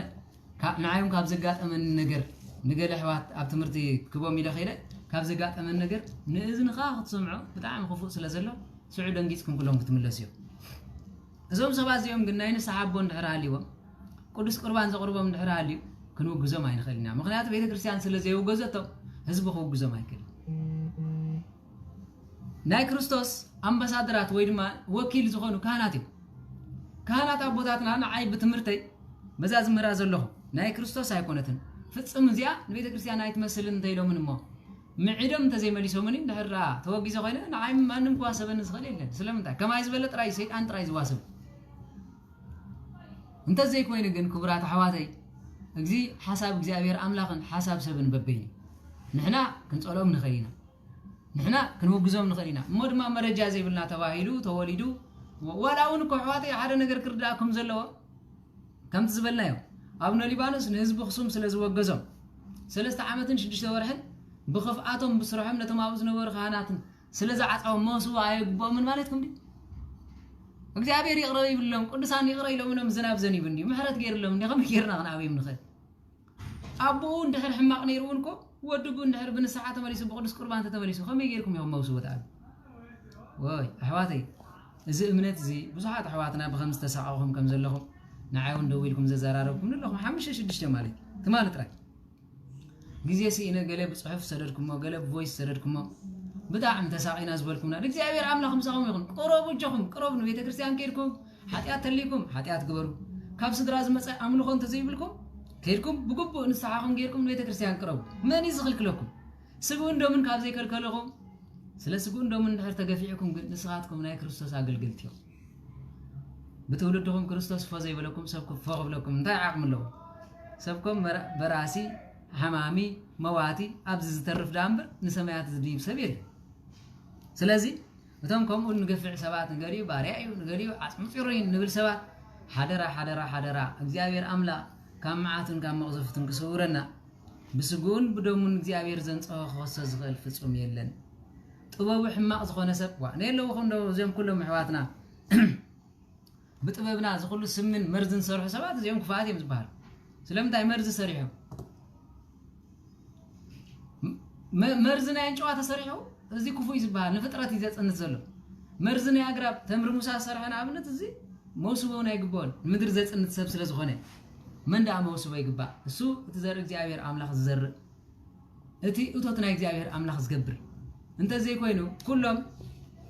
በአይነ ቤተ ክርስቲያንና موسوب አይግባው ምን ዝባሃሉ ካብ ሃይማኖት ወፃ ዝኾነም ኣብ ሃይማኖትና ኮይኖም ቁርባን ዘይፈልጡ ጸሎት ዘይፈልጡ ስግዳን ዘይፈልጡ ምጽዋት ዘይፈልጡ አስራት ዘይፈልጡ ብኹራት ዘይፈልጡ እንተ ኮይኖም ክንዋሰብ ማይግባል ناتي ناتكم من مرعى حسوتي ناتي ناتكم من موسو ونخد زلنا فيك مغنيات بعالات كاد فيركا الحمد لله كان داخلك بزي سجون دومن تواسيب كاب حدا جزان دانا بركا بشرنة እግዚአብሔር ስለዚህ ነበርና ጽቦ ዘለኹም ይመስልክ ግን ነቲ እግዚአብሔር አምላክ መዓቱ አርሒቁ በረከቱ አርሒቁ ሸለል ዝበለና ንንስሐ ዕድመ ስለቦታትና ጸሎት ኢሉ ይቅረ ዝበለና ንዑ ብምጥማት ዳልና ንእግዚአብሔር አምላክ ክንጽበይ ዝግባ ብንስሐ ክንምለስ ዝግባ እምበር ኮነንቲ ክንከውን አይግባን ይቅሬታ ስለዚህ በዚህ መሰረት ንዕር ዘይተመሊስና ነቶም ሕዋትና ክንኩንኖ ማይግባኒ ካልኣይ ጠበብቲ ዝበሃል ዘሎ ድጋም ዝደግሙ ድጋም ድማ ኣነ ብለኩም ኣለኹ እዚ ባርቶስ ማርቶስ ዝበሃል መጽሓፍ ብፍጹም ኣብ ቤተ ክርስቲያንና ኣብ ቅድስቲ ተዋህዶ ኣይረኣናዮ መፍትሄ ስራይ ዝብል እውን ኣሎ አንተ ወይ ዝነበርኩም ኣብ ትምህርቲ ነርኩም ይኹም ገለገለውን ብዘይፍላጥ ክኸውን ይኽእል ኣብ ቤተ ክርስቲያን ዝሽየጥ መጽሓፍቲ ኣሎ ማለት እዛ መጽሐፍ እዚኣ ትሪእዋ ኣለኹም ኣነ በቀዳማይ ኣኻብ እንዳ መዲና ዓለም ገዚያ ማለት ትድኳና እንታይ ዝብል ዘሎ ኢለ ጸሎት ጥራሕ ዝብል ርእ ዝጸሎት ትሪእዮ ዘለኹም ጸሎት ወይ ናይ ጸሎት ተኾይና ስቀሲልና ክነንብባ ተራዎስ ዓቃቢ ርእስ መግረር ጾር ወግርማ ሞገስ ይዝብል ናይ ግርማ ሞገስ ዝበሃሉ ኣጋንንት ኣለዉ ኣስማት ጠልሲሞም የማን ጸጋም ኢሎም ጸዊዖም ብምቕባር ኣብስታትካ ብድግምቲ ብኽታብ ኣብስታትካ ቁጸሮ ክሳድካ እንጠልጥሎ እንተባሃሉ ዝወሃቡ ክታብ ኣሎ ንዕኦም ከዓ መጥፋእቲ ተባሂሉ ከዓ ስም ዝወሃብ ማለት ከምኡ ዝበሃል የለን ካበይ ዝመፀ ትምህርቲ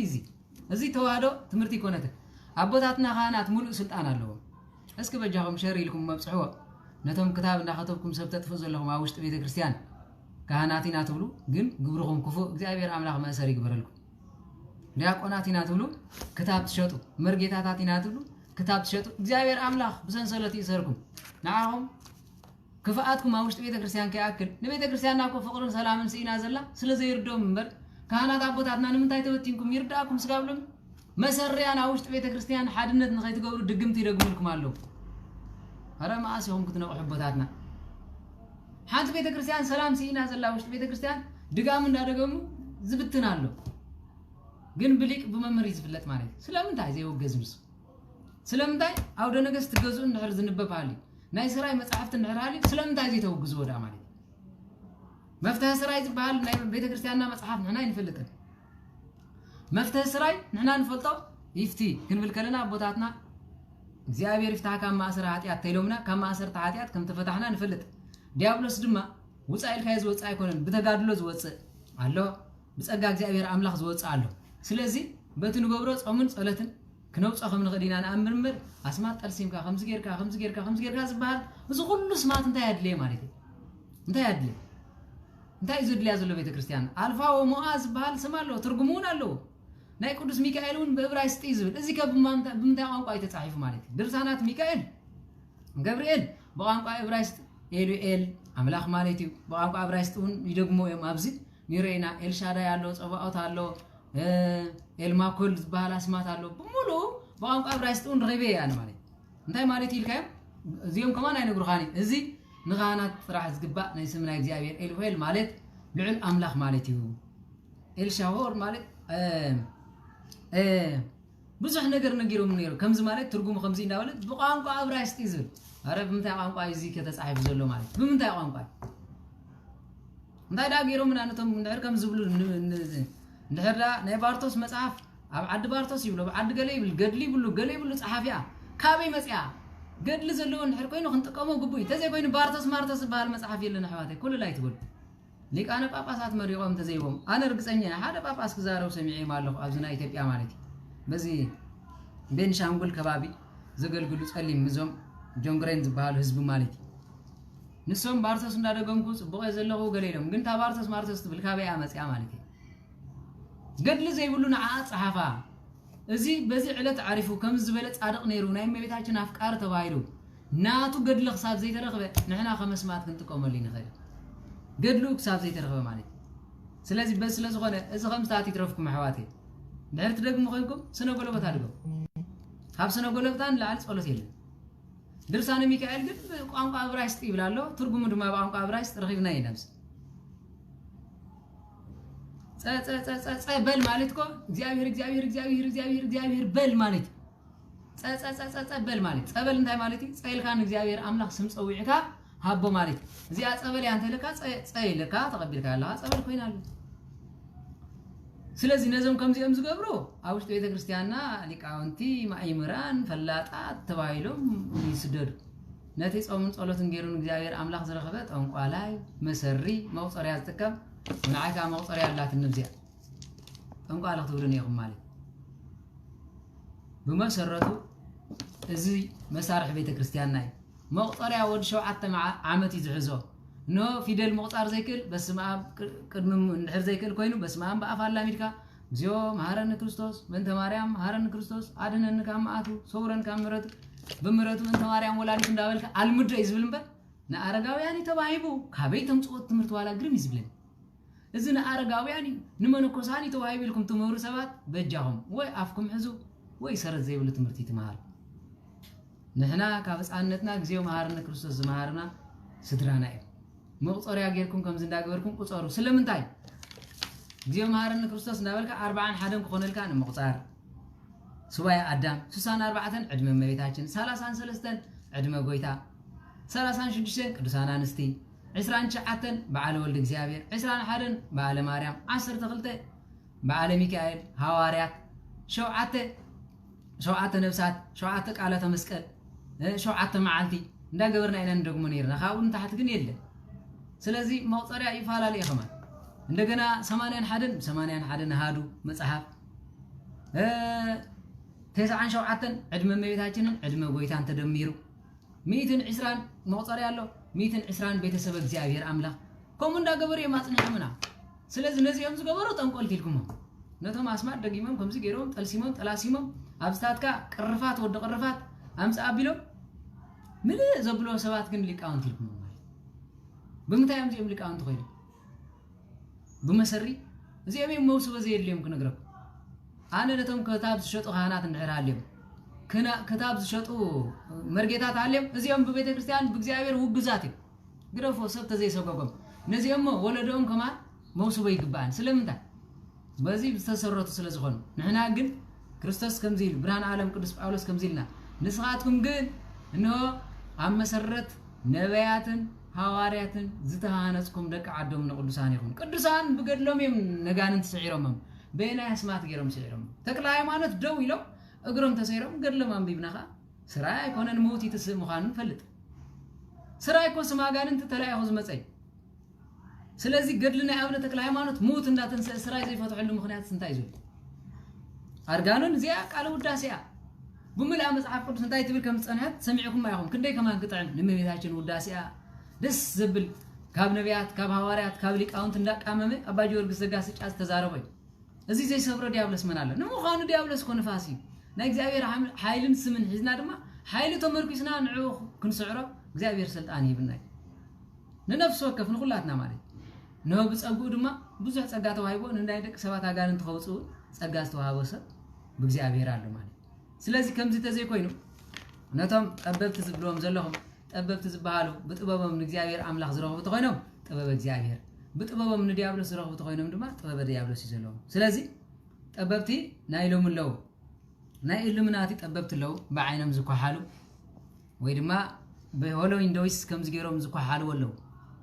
زكو حل زي اب عينهم كوفيلهم اغاننت نقطلو زلا مامدهم بر كحل خي مسلك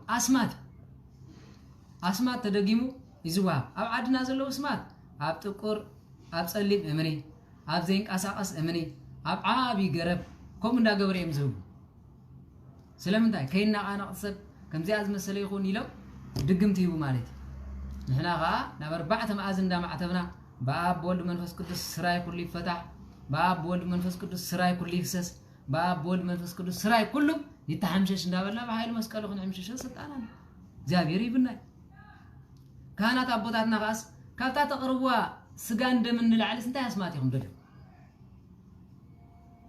ካብ ስጉን ደሙን ልዓል እንታ አይነት መድኃኒት ይናደሊና ማለት ማይ ጸሎት ኮ ድሕር ስጋ እንደምን ይስራ ገለገለ ይኹምኮ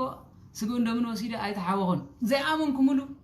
እግዚአብሔር መድኃኒት ምኻኑ ስለዚህ አመንኩም ካብዝን ነው በስጉን እንደምን በልዐ ይقتلني محارن نبر كال اي وسدن انتيلكم من كصابكم يخل ስለዚህ በዚ ስለዝኾነ እዞም ጠበብት ንብሎም ዘለና ኖ ሓፂን አልዚቦም መሰሪ ሰሪሖም አቤት ብምቕባር ንዘለዓለም ታቤት ትጽነት ኢሎም እቲ ስራይም ድማ ከይብላዕ ዝጥቀሙሉ ግን እግዚአብሔር አምላኽ እንድሕራ ጸሎት ጌርካ ዘይበርስ ነገር የለን መናፍቃን ዝመሃርዎ መሰሪ ቃል አሉ አስማት አሉ ማለት ብጣዕሚ ዘሰንብድ አስማት ስለምንታይ እቶም ናብኦም ዝመጹ ህዝበ ክርስቲያን ምስ መጹ በተስም ድግምት ገይሮም ነታ ገዛ ቤት እንዳኸለሉ ሸፓራ ፓካካካ ይብላ ሸዓሃቡ ይወጽኒ ማለት ስለዚህ ነዚ ስለዝኾነ ነቲ አስማት ዝበሃል ግደፎ እግዚአብሔር አምላኽ ክብርን ምስጋናን ይኹኖ ካብ ስሙ ንላዕሊ ካብ ኤልሻዳይ ንላዕሊ አምላኽ ስም የለን ካብ ጸባኦት ንላዕሊ የለን ስለዚህ በዚ ስለዝኾነ ገለገለ ሰባት በዚ አስማት ተተሓዝኩም ስለዝኾንኩም ኣብዚ ክትመሃሩ ከለኹም ኣይጥዕመኩምን ደስ ውና ይብለኩም ከመይ አስማት ተኣሲርኩም ይኹም ብኾም ይኹም ተኣሲርኩም እምበር ካብዚ ንላዕሊ ትምህርቲ እንታይ ኢኹም ወረዲኹም ማለት እይጠሞ መዓር ለአድግ ዘንበለ ጉስታሪ ይብሉ ቦታት ንኣድጊ መዓር ሂብካ የወል ሓንቲ ጥዕመን ይሕዋት እንታይ ዳሉ ደስ ብሎ ኩስትርታር ጉርዲ ተይብካ ደስ ብሎ ስለዚህ ጉርድ ምርድ ስለዝለመድኩም እምበር እዚ ቃል እግዚአብሔር ነዚ ድማ ምንም ዘጣራጥር ይብል መጽሐፍ ቅዱስ ከይርና ኢና ንመሃር ዘለና ስለዚህ አስማት እግዚአብሔር አምላኽ ዝበሃል ብዘይካቲ 7 ድርሳናት ዘሎ ስማት መፍትሄ ስራይ መሳግርት እንደገና መርበብተ ሰሎሞን ገለመለ ዝብል እዚ ቤተክርስቲያንና አይሃበትና ጉባ አይኮነን ሰቡን በአቅሙ ይኸይድ ዝግባ ሓደ መጀመሪያ አስማት በስማት ከቃለሰው ዝኸሉ ብስም እግዚአብሔር አምላኽውን እዚዮም ኖ በብዝተዋበካ ጸጋይ ዳምር ንስኻትኩምስ ቡዳ ሒዝኩምስ በስማት ገርኩም ትቃለሰው አይካልን ቡዳኮ በመሰረቱ ሐሳዲ ግን ሰናይ ብምግባር ምጽዋት በመሃብ ጥራይ ተፍርሶ ተኸዲኹ ብምጽዋት ጥራይ ስለምንታይ ምጽዋት ይባ ነዚያ እርግምቲ አይሎ ከባኹም ገሪም ዝኸይድ ስለዚህ ከምዚ ክነጥፎ እንዳኻልና ኸለና ንምንታይ ዘድሊ አስማት ዝበሃል ናብነስኪ ካብ ዝሓመሙ ሰባት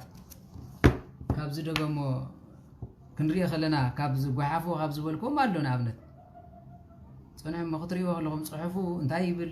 ናበይ ገጽ ይኸይድ አይበሃል ንስኢሉ ጥራይ እቲ መጽሓፍ ተጻሒፉ እንታይ ትርጉም ኣለዎ ግን አይተረድእንን ማለት እስኪ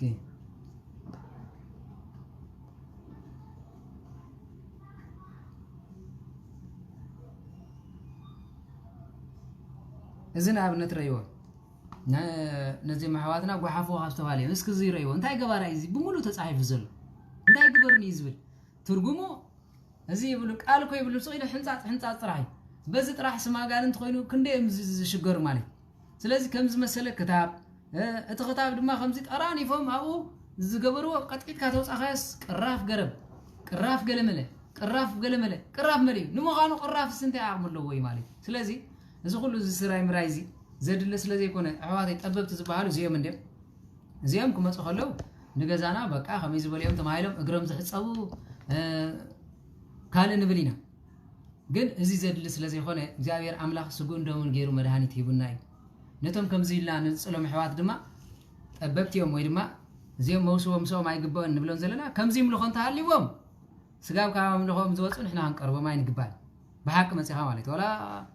ተዋህዶ ይኹኑ ከምዚ እንድሕር ዝገብሩ ኮይኖም ካብ ምልኾትካ ተመለስ እዚ ናይ ኣጋንንት እምነት እዩ እዚ ናይ ኣጋንንት ስማት ኢልና ክንምህሮም ግቡእ እንተዘይኮነ ግን ከምዚ ዘይረኸብና ኣሎም ዝኾነ ነገር ዘይብልናዮ እንድሕር ኮይና በዚ ነገር እዚ ክንጽሎም ኣይግባን ካልኣይ ድማ በአፎም ጥራሕ ዘንብቦ አስማት አለው በጽሑፍ ዘይኮነስ በአፎም ጥራሕ ዝደግሞ ማለት ነዚኦም ድማ በሱባኤ ኢና ነረጋግጽ እግዚአብሔር በሱባኤ ነቲ ዘሎ ወይ ድማ ቅዱሳን አቦታትና ገደማውያን ክኾኑ ይኽእሉ ካልኦት እግዚአብሔር ጸጎም ዘብዝሐሎም ጸዊዖም ነቲ ሰብ ካብዚ ስራሕ ካዚ ተመለስ ኢሎሞ እንድሕር ኣብዩ ንሕና ድማ በቤተ ክርስቲያን ቅዱሳን ኢሎም እዮም ቤተ ክርስቲያን ድማ ኢሎም እዮም ኣይከውን ኢልና ነዚ ሰብዚ ወጊዝና መውስበ ዝበሃል ክንከወል ኣይግባእ ተዘይኮይኑ ግን እዚ ብበለ ኸዓካ እዚ ወዲ መንሽሚ ብኸምዚ ስድሩ ነይሮም ኢልካ ሰብኣይ ንጸልኒ ሓደራ ክብለኩም የደልየ እቲ ጨዋ ዝበሃል ስጋ ወልዲ እግዚአብሔር ይውሰድ ጨዋ እንድሕር ኮይኑ ማለት እዩ መውስበ እንድሕር ደሊ ካብዚ ወፃእ ግን ሓደ ነቲ ሓደ ከወንጅሎ ይክእልኒ እሞ እግዚአብሔር ኣምላክ ካብዚ ሰውረና ብምሕረት ዓይኒ ጠምተና ክብለኩም ደልየ ጽባሕ ግን ቡዳ ዝበሃሉ ወይ ድማ ጠበብቲ እውን ቡዳ ተባሂሎም ይጽውዑ ኢልኩሞም እንዲኹም ጠበብቲ ማለት ብጥበብ ሰብ ዘስሑት እዮም ብቃላቶምን ከምቲ ዝበልኩኹም ብቃላት ዝመሃርዎ ትምህርቲ ኣሎ ንኣብነት ኣብ ኣስመራ ጥበብ ቡዳ ዝመሃሩ ሰባት ኣለዉ ኣብ ኣስመራ ማለት ኣስማትን ገለመለን ብኣፎም ይመሃሩ ይለማመዱ شعن دك سبات بعينه من أي متلاف زلهم تقولوا له مالك حنت حفتنا ونابزن نوي حجزي خزار أربعة خلهم بعينا منافس سلسلة مهارات بعينا تحزا زوجته زبلاي تسل طوف إلى خبز موت سقاب كندزي تشجير زبلت نيرا قلنا بقليل يقرفها كوا قدس ناقبت إنه سجران النابز حتى أجيل لاي بخمسة أفهم مخان خردوك مالو قن بجوات في التكاف زقرمك نسا غمنا تمهيراته كاكفات سبات كم زقبري ناولز مهاروين بمستيات غيرهم زحزو منافستلو مستيات غيرهم كم زقيرهم ببلش تازحزون الو زي سراي اسماتي قن كندو تفرحوا يقبال متن عاقمكم كنغركم سلازدلي امبر بزحات كفاءات مسريان الو بزحات مالك نابنت حنت عفتنا ناي عين بودا سلازنبره زي صقامي عينا بوداي 18 عامت تساقز نبرت قاليا مالتي بون كتستغلا زار اللوا انت زار انت بوداني سما معيب زار اب غزي ناتو خفرج كله ناتو خورج كله مالتي حيح قبل كله وي دما بون كقطقطل كله نابزن زبل ايفوتن بودا دما ناي موغا حيل له هجي درو مسيا 5 سلتل زنبرت كنزي ايلا سلت رياتات درو شعميته እንደገና ማሐሰ መስያ ቀረጋ ብላ ቀቲላት ስለዚህ ስጋብላም ተቀትል ነይራ ማለት ስጋብላ يقتل نيره يلاتن نسبك قبل خلقه سبك احريقني كمزي لندهر طوي امنت زي بيقولوا تخيلوا كود طوف يزبل يلاتن ግን ጨዋ بتي عابتنا عدا بتاع ጨዋ ما انسا اختزارب كلها اختري اغلا زعفر قالي كم زبلوا بوداتات نيرهم نسمي محيزو من زغونو تبل نبعلا انسسا እንዳቀተለትኩ ስለዚህ حاضر هما يبالن داريون نتاقبال ግን بغبو نسحا ዘይኮነ ጨደር ክትቀደርለኪ نابوتات كتكرلك سلازبلنا عم مጨረሻ كابات راح زيكونس كما حصنا خيترفه كم فحم كوينو زخونه ነገር አካላ ወጪ ማለት ስለዚህ ካንሰር ኮ በቡዳዝ ተወገይ ዘጋጥሞ ናይጥብ ካንሰር ቡዳ እንድህር ወጊው ስለዚህ እቲ ቡዳ ግን አዋጋጎ ይፋላለዩ መቸም ትምርት ይخبركم ይንገሪኹም ካብ አቅሞም ንላዕለ ኾነኩም ስለዚህ ይደሊ አበዳባይ ትምሮን ንሊቃውንቱ ትነግሮምን በበይኑ ስለዝኾነ ይምበር بزح سواي زليكم بسواي እግዚአብሔር አምላክ መስጢር ገለጸለይ ተዘይልካ ናይ ዲያብሎስ ክፋቱ ዚያ ይባል ግን አብደቅ ሰባት ሓዲሮ ስጋብ ደም ዘንብዕቦም አለው ስጋብ ደም ዝወጻ አለው እንድሕር ዘይቀቲሎም መንተሰብ ደም ዘንጥቦም አለው ብፍላይ ኣብቲ ናይ ቡዳ ጽቡቅ ገይሩ ክትማሃሪኹም ማለት ነዚ ድማ አመናፍቃ ናይ መናፍቅ ቡዳ ትዝኸፈ ቡዳይ በዓይን ገይሩ ምስ በሎም ኩሎም ራዕ ኢሎም ዝወድቁ በዓይን ገይሩ ይዝወጎም ከይገርመኩ ገለ ድማ ኣብ የማናን ጸጋማን ኢድን ዝወሃብ አለው መናፍስቲ نسوم بأمثال أتمانن قبلن يوم زخدو رسيف يوم كسدوهم كلو أتم منافس تلك هم قبل كونهم سلز خدهم تيم بفرحهم زودكم كي مسلكم سلام زودكم كي مسلكم سلزي زخوف ومسريان بودان زبالو منافقاني بعينهم زقون حقي ترفه منافقاني نسوم دحان أبتناي بودات مرتي أبتناي صباح كم فقاد أملاك من الوقت صباح تزيد عمود ده صباح مالك شعوت بقيركم غرداكم تزي كوينو سقون دومن زوسد باريا بودا إلا إنه كم زجيرنا كنا عليه قبالي أب أرثوذكس كوينو أب توحدو كوينو ول هذيهم طبب تسبحال زلو بخمسة طبب بخفاء سرحهم بعالي قبرو بتيك أنا عزوم لقون دحر كوينو نخلت تسبحال أملاخ مملاخ يلن وين كريستوس وين بيلهور كنا ملاخ سلز قبلنا حادي حزيلنا نتسب كنو جزء ببيت كريستيان كنا عليه قبائي ماري سلز بس تزي كوينو مرجع زي رخبنا له سبقين بس أبغى خمس تقبر نيرو أديها خمس تقبر نيرا إلنا خنو جزين خالين مالكي كنداي منهم زي فتو مساكن شو هذا هالو سلازي نعم كنقفعم عقباني عملوا خاجزهم كساب زي رخبنا بس هو عايز الرجاء قصنا يخساب زي بالله نزوم سبازيهم بتولدهم كنسقلهم بفصل معنا خير أقوله كريستوساويان نهركينا بقبو تمرت ميرنا نتام كم إزما سولو سبعة كنا ملسوم يتقبع سلازي الله نتام قلت له وريلو نات أنقل تيلكو زي واسبه ميلن غرمك ما ديت أنقالي تايلهم غني واسبه سلام داي نتي أم كفو تولديلكم نتام أنقل تمن داي تواسبكم كابت أنقال زخفال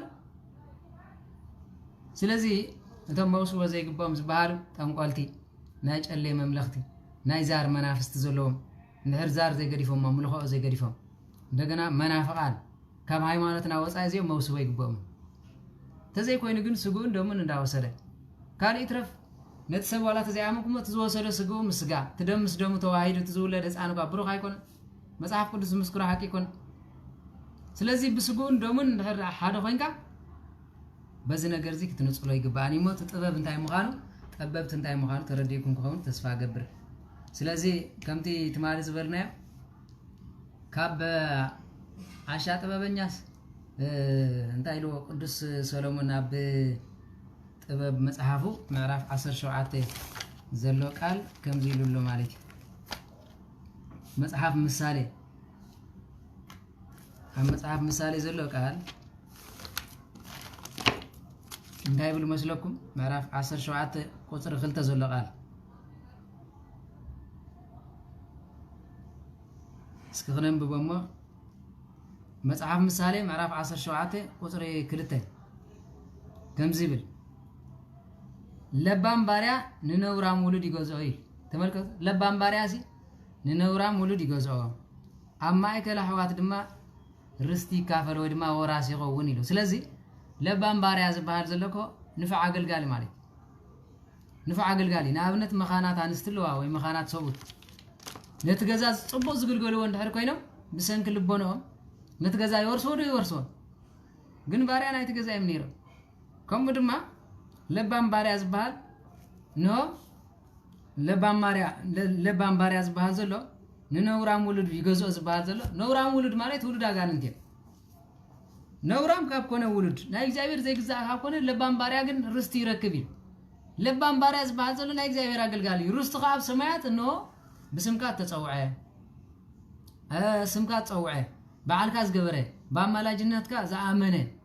እንደገና ድማ ብስምካ ተሰይመ ከምሕረልካ ዝተባሃሉ እዚኦም እንታይ ዝበሃሉ ለባማት ባሪያ እግዚአብሔር ይባሃል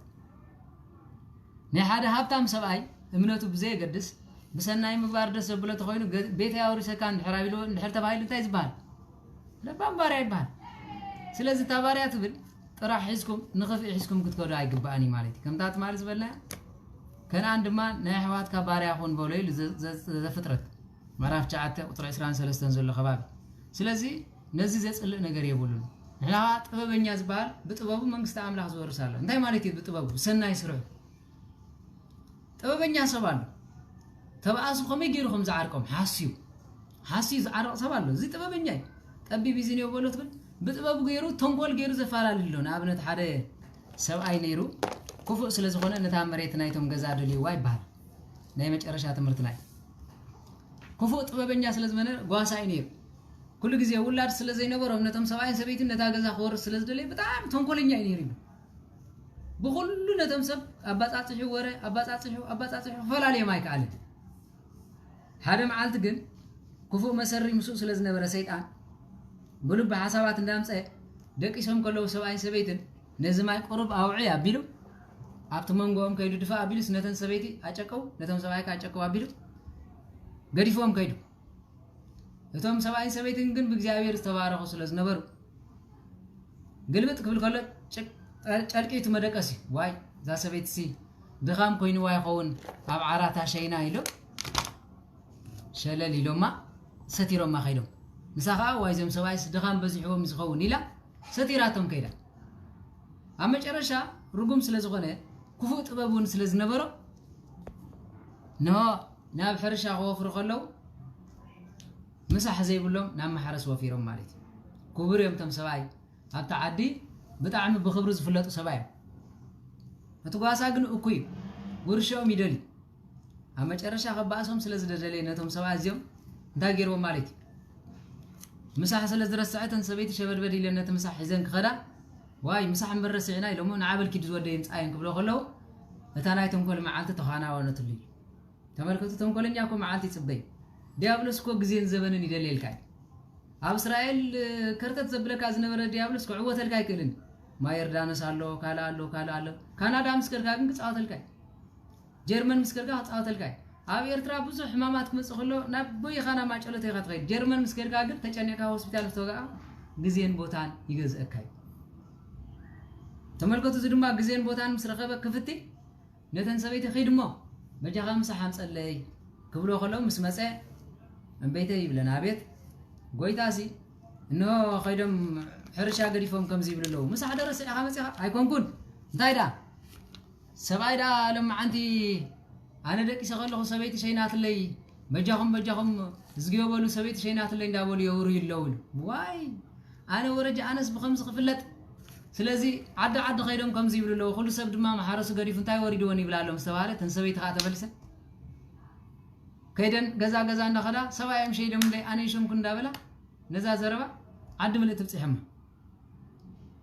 مساح حيز مسكرنا ابت مساح سبيتي صنحات كادو غزا وا انت خصنحانه دا غزا خفيته مساح وسيده يمبر موت هدا غيرك سبيتكم دا سباي شينكم قد خوينكم مليتي وا انت خوين الشيء ما شينا من ديم سباي قد ترغيبو ازغيبول سباي اب غزي عدميهم اب زي بلو نو ورجانا تبالو سب عرات شونو لو እንዳበላ 50 لن تزاريا نعين غرز ماش كم زغت بلني لهم كيدو ام منقد ترغيبو نمن يخت 5 بلكين من تبايلكم قاتلهم من مالك بخمس سلاز غبر السباي تونكولنيا بطبب دما سباب بايس يبال تملكت እዚ ሰብዚ መውሰበይ ክቦኒ ንመሬት ንርስት ደልዩ ከምስ ገብር ንርስት ንመሬት ደልዮም ኣብ ዓድና ክንደይ ተንኮለኛታት ሰባት ኣለው ነዚኦም መውሰበይ ክቦም ዲመስሉ ኣይግባእን እኮ ቁንዓት ባንኹን ንሕና ኸ ከምቲ እግዚአብሔር ኣምላኽ ክፈርደና ዝኾነ ንሕና እውን ኣብ ደቂ ሰባት ንፈርዶ ፍርዲ ሰናዩ እስኪ ብጥበቦም ሰብኣይን ሰበይትን ዘተዓረቑ ኸ ካብ ባህልና ንውሰድ ሓንቲ ኣዝየን ጥበበኛ ሰበይቲ ነበራ ይበሃል ማለት ሓደ ግዜ ባህሊ ክትመሃሩ እንኮ ጽቡቕ نوعي غير بالي كاب زيتن كفوكا دارغا خلت ورح غير ابيلي مالي اسكي حانتي ازين لبام زنبر حمات دما نيرني سباي قالن سباي قال كانت يزبال ناخيرا يبال بتغرنيا مالي ناخيرا سلاز مصه مسنبده حمات زبال الله كم زلومي نس እንዳይ ዝባል حمات مسنبدي تفلطو غلي تفلطو سبيت حزقات مصه زيو اي لاف يو هاني نحمامين يصللي بقى زي نابرا مالك قدم ግን ኮም ይነበረን ማለት ሰበይቲ ኣብ አዳባይ ንሰብኣይ አይተዛረቡና ክብረታ እዩ መዛረቡ ቦታ መዛረቢ ኣለዎም እግዚአብሔር አምላክ በቋንቋ ዝራያደሉ በፍቅር ዝሕጎስሉ መደቀሲዮም ጥራይ ኣብ አዳባይ እንደተሳዓመ ዝኸይድ ሰብ ውርዙና ከይመስለኩም ገለ ድማ ሕልፍ ሓሊፍኩም ንደቀኩም ኣፎም እንዳሰዓምኩም ኣብ ፌስቡክ ትልጥፎም ከለኹም እግዚአብሔር ክንደይ ከም ጽየፈኩም ፈጥሩ مرعى تبايلو كيس يلوا تبايلو إلكا إلكا نداداس تسعمو نجزابير أملاخ مسلكم أنا ورتينا نجزابير أملاخ حسرتينا مرعى تبدأ كبرات جليسو أكلات تقلع أخذ كير كلا نزيارهم مرعى لكم نجزابير أملاخ أيقبلوني مرعانا خلوا لا يتقول مرعى ودما خوم مالي تتقبر زلها نتا خبرتك أبدا باي عرق أنا قلعك خمسة وصي تبا بزي وصي دسيلو كمالد نعمل اسبلو زمع بالي يكون عبداني زبال እተን ምዕብላት አዴታትና እተን ሱቱራት አዴታትና ግን ናኺራይ ክመጽን ከሎ ፋስጋ ዝኾነ ክብር በዓላት ኣብዘሎ መሰንበደ ሓማት ተባይሉ ዝመጻሉ ሓደ ግዜ ድማ ኣብ መገሻ ነይሩ ወይ ድማ መሰንበደ ሓማት ዝባሃል ኣሎ ማለት በሓፈሻ መሰንበደ ሓማት ዝባሃል ሓማት ከይተዳለወት ኖ መርዓት ድማ ከይተቆነነት ከይተሓነነት ከላ هندبت تمسيوا شبد بديلا كم يجرا نعو نسبعة تقلقل مالك نفعت سبيتكو كل جزء قفا عملوا إيمي أبوتاتنا جمجات بعد نفعت سبيت ندار كوين جمجا جزات بعيلات سوا قفا عملوا أخلاط حن ما يدلو كل نجار دلوي إن أرجع جسرت كوين أجر شبد بديلا تمسئلن لك كم تمرعوا خمس خلوتن حمشت دناقل هكات نبرات انكرسان نبرات ما شمعنا أبرين نبرات قدست سبيت دما شمعة أبروي انتي مالتي الدراشة نتصوف جزاء ولول نو كل نجار دلو تخيني أتخيد نسهت سبيت مالتي أقل قالي تجزاهير سلازي إذن قدست سبيت زين من البعض سبايك خيمة سيلن نقولن دقنا أخلوا أبقبلا مالتي قبلا له الدراشة له وشات له جزاناهم يزبال مالتي لو مي قبلا تبلوز لهم كوروديو مالتي وي براندا አዳራሽ ተብሎ ድማ አዳራሽ ተባይል ጽዋይ አዳራሽ ማለት ኩላትና ንከበሊ ገበላ ማለት ድማ ካብ አዳራሽ ውጽእ ዝበለ መኸልከል ዘይብሉ ንፋስን ፀሓይን ትርእየሉ ማለት አዳራሽ ማለት ድማ ውሽጥ ገዛ ኮይኑ ኩሉ ሕብረተሰብ መግቡ ገለመሉ ዝዛራረበሉ ናይ ውሽጢ ገዛ መዛረብ ማለት መደቀስ ድማ ወይ ውሻጠ ዝበሃል ድማ ንደቅ ንስትዮ መደቀስየን ማለት ወይ ድማ ሰብኣይ ሰበይት ንድቁስሉ ውሻጠ ይባሃል ስለዚህ ኣብዚ ውሻጠ እዚ ኣብ ገበላ ቅድሚ ምእታው ንሰና ገበላ خلو ናብ አዳራሽ ከኣት خلو ሰብኣይ ጓለን መጽኢ ማለት ናኺራይ ይባሃል ናኺራይ ክመጽእ خلو ትዕቢተኛ ይነሩ ከም ዝኸመን ንበል ከማይ ደኽለኩም ስለዚህ ትዕቢተኛ ስለዝነበረ በትር ገቲሩ ከምዚ እንዳበለ በጣጥና በለ መጽ ማለት ወይ መጽዳ እንቋዳ ወዳና መጻና ይሉ ከመጽ ከለ ተመልከቱ ጥበበኛን መፍቀሪት ደቀንን ከምዚ ነበራትን ሰበይት ደስ ብል ዕላል ይዘሉ ከመጽ ከለ ለሃንደው ዒልኩም ይሉ ማለት እግዚአብሔር መስገን ለሃንደው ዒልካ ዘወደይ እቶ ይለና አባፍ ደገ ቁርብ ውጽ ይለ ንሰን ጓለን ይቁንና ነይረን ማለት ግን ወዲኔ ዋይ እንቋ ያሸለና ከምዚ አኸልና ቆለና እንቋ መጻና ይሉ ናብ መሬት ሕዝ አቢላ ናብ ጽልግልግ ዝብለሉ ዝነበረ እዋን ነይር ማለት ሕጂ ዕቡይ ናኸይራይ ከዕበይ ለና ይተዳለዋን ስለዝበለ መጠጥ እንዳበለ ከመጽ ከሎ እታ ልዳት ናይታ ገዛ ልዕል ዝበለት ያ ነይራ ልዕል ዝበለት ስለዝነበረት ነዛ እግሩ ሓፍ ከብላ ከሎ ጣጥ አቢል ማለት ወዳ አይተኸ ጥራጥ ደሮ ጊዜ ይብል ተመልከቱ ማለት ናይ ቀደም አቦታትና እኮ ብልሃን እዮም ነይሮም ንሕፍረቶም ደኒኖም አይኮዱን እንታይ ዳ ገይሮም ጥበበ ቃል ተጠቂሞም ጥራጥ ከይባል ከምዚ ከይባል ኖዝ በልዕስ ሰተይ ጥርጥ ሽዑ ጥራጥ ለታረጊፀ ገሊሉ ማለት ሽዕተን ሰበይት በላህ ስለዝነበራ ከምዚ ለምታይ ጥራጥ ተፈነኻዮ ከምዚ ግብርካይ እንዲላ መፍሸልና ነይርና ንሳ ግን ሰብኣያ ስለዝኾነ ስቕ ኢላ ማለት ተን ሰበይት ከዓ ልባም ስለዝነበራ ጥላጥ ዳይተኸ ጥራጥ ደረጊፀ ክልከሎ ተናዲ እንታይ ኢለን ዋይ ወደይ ረጊጽ ካያዶ አንተ በትዒዘ ነዛ ቆልዓ አልዕልያይ እንተበልኩ ይለን ማለት ስለዚህ አይል ዓለታ እንዲያ ይለን አመኸነ ያሉ ይባል ስለዚህ ነቲ ጥራጥ ረጊጽ ዝበለሰብ አመኸነን ከም ዝገበራ ቅድስት ሰበይቲ ነይረን ሎም ግን እንደ ህርታሪቱ ኮኔልካ ሰዲድካስ ከም ዝኻትብል ኢና ነው ማለት ስለዚህ ከም ስለዝኾነ አብስመራ ዘጋጠመና ሓደ ግዜ ነይር ማለት ዝናይ ቃኘው ገዛውቲ ሳሎንን እንዳሽንት እንዳርጋ ጠቃንጠቃይ አመጨረሻ ጥምቀት ስለዝነበረ ተወድ መጽዩ አብርሃም ዝባል ስሙ ስለዚህ ተወጣ ጸገም ይብል ማለት ኮፍ ክብል ከሎ አብሽራ ከይዱ እጃሰው ወድ ገጠሪ ይኹላትና ዘዓበናይስ ሽራቅ ንፈልጥ ሰባት አይኮንና ናብ ኤርትራ ወላ ብስመራው እንጂ ሽራቅ ዝፈልጥ ዘለምር ብዙ አይኮነን እጅብት ናይ ቃኘው ናብ ሳሎን ቀረባ ስለዝነበረቲ ሽራቅ አብሊቶሪቶ አውሉ ድምጽ ተሰሚዕ ማለት ኮፍ ሓፊሩ ስለዚህ ሓፊሩ ኮፍ ስለዝበለ እንታይ ይብሉ ማለት አመጨረሻ ከማሳ ስለዝደለ ፊት ካይሉ አብርሃም ጻንዶ ጢጥን ፊት እንደጠፊና ይለው አሕፈራ ቢሎም ማለት ስለዚህ ኮሚና አነ ንስኹምን ንአበሳ ንኸብት ሰባት አይኮንና ናይ በሐቀ ጊጋን ተሪና ለኃጢአት ተሪያ እዚ ዳ አንፈልጥ እንዲና ከምዝ እንዲና ይነን ማለት አቤት